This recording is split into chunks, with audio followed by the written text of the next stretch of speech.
UP के बुलंदशहर में होने वाले इज्तिमे ने कई इतिहास रच दिए हैं।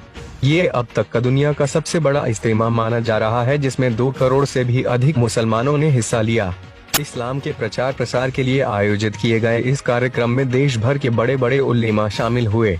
इस कार्यक्रम की सबसे बड़ी बात ये रही कि यहाँ पर ट्रैफिक से लेकर खाने पीने और अन्य जरूरतों का पूरा खर्च और इंतजाम मुसलमान देख रहे थे। पुलिस और सरकारी अधिकारी किसी कोने में इस तरह खड़े थे जैसे इनकी यहाँ जरूरत ही नहीं है।